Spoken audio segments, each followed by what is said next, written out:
Commander Jake Torres never expected his routine diplomatic escort mission to end with him standing at the altar of the most prestigious wedding venue in the Andromeda sector. The crystalline cathedral orbited 3 suns, casting rainbow light through its transparent walls as representatives from 47 different species filled the pews. At his side stood Princess Lyra of the Valerian Empire, her silver skin shimmering with nervous energy patterns that only he had learned to read. 6 months earlier, Jake had been assigned what his superior officers called a babysitting job, protecting an alien diplomat during peace negotiations on the neutral world of Haven Prime. The Valerian princess was meant to sign a trade agreement that would open new shipping routes through her empire's territory. Simple enough for a battle-hardened Marine who had fought in 3 interstellar conflicts. The first assassination attempt came during the welcoming ceremony. Jake noticed the thermal bloom in his peripheral vision before his tactical implants even registered the threat. 3 Corvin infiltrators had positioned themselves in the crowd, their bioweapons disguised as ceremonial gifts. While the alien security forces fumbled with their energy shields, Jake moved with human reflexes that had been honed by Earth's brutal gravity and unforgiving evolutionary pressure. He tackled Princess Lyra to the ground as plasma bolts seared the air where she had been standing. His combat armor absorbed 2 direct hits while he returned fire with his railgun, the kinetic projectiles punching through Corvin shields like they were made of paper. The aliens in attendance watched in stunned silence as the human eliminated all 3 assassins in under 30 seconds. Princess Lyra stared up at him from beneath his protective bulk, her large violet eyes wide with amazement. No one had ever moved that fast to save her life. Her own guards were still reaching for their weapons. The second attempt came 3 days later during a cultural exchange dinner. Jake spotted the server's awkward gait and the way his serving tray tilted slightly to one side. While the princess sampled exotic delicacies from across the galaxy, Jake quietly positioned himself between her and the approaching threat. When the disguised assassin triggered his neural toxin dispenser, Jake was already moving. He grabbed the alien's wrist and twisted until bones snapped, then used the attacker's own momentum to drive him face first into the marble floor dot the princess watched. Jake checked the would-be killer's pulse with clinical efficiency before calmly resuming his position behind her chair. She had never seen such controlled violence delivered with such precise restraint. The human had saved her life again without even raising his voice. By the 3rd assassination attempt, Princess Lyra had begun studying her protector with genuine curiosity. Humans were still relatively new to galactic politics, their species having achieved faster-than-light travel only 50 years ago. Most aliens viewed them as violent primitives, useful only for military applications.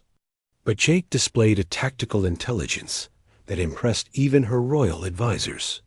The 3rd attack came from within her own delegation. A trusted aide had been compromised by enemy agents and activated a molecular disruptor during a private briefing. Jake noticed the aide's stress pheromones and elevated heart rate through his enhanced sensors.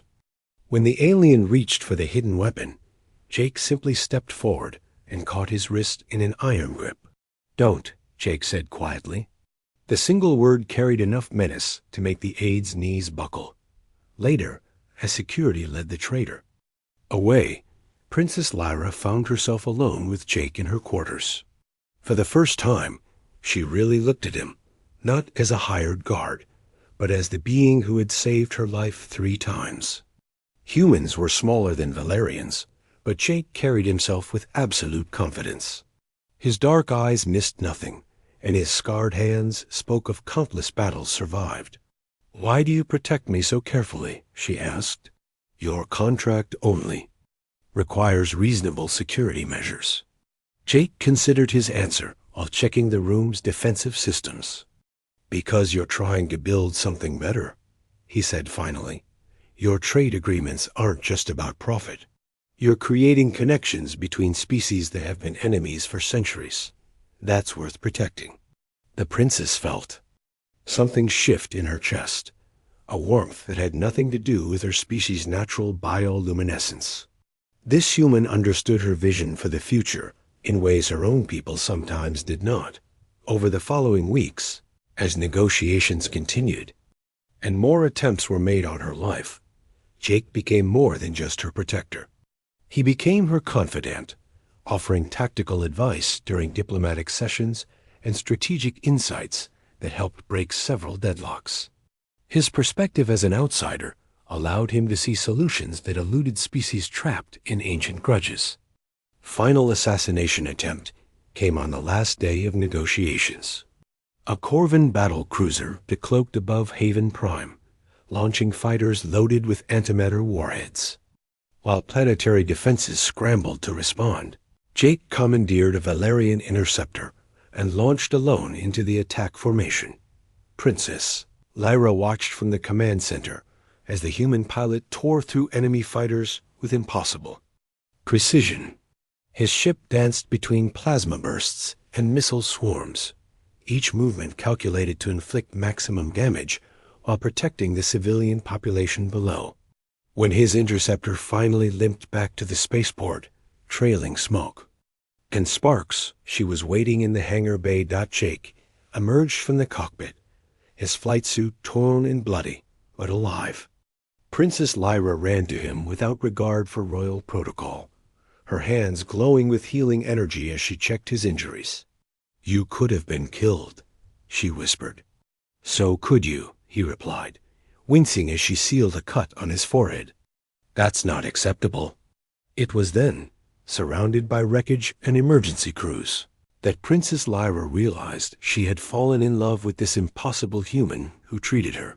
Safety is more important than his own life. The formal proposal came 3 weeks later, during a state dinner aboard her flagship. Jake, still wearing his dress uniform with fresh combat ribbons, knelt before her throne in front of the assembled Valerian nobility. His words were simple and direct, like everything else about him. "Princess Lyra, you make the galaxy a better place just by existing in it. Will you let me spend my life helping you continue that work?" Now, as they stood together before the efficient, an ancient being whose species predated, faster than light travel, Jake felt the weight of 47 different civilizations watching their union. Some had come to witness history, others to forge new alliances, and a few to ensure this marriage of human determination and Valerian wisdom would reshape galactic politics for generations to come. Princess Lyra took his hand, her silver fingers intertwining with his calloused ones. In that moment, Jake understood that protecting her had evolved into something far greater, building a future where humans and aliens could stand as equals among the stars. Chat controls Sonnet 4.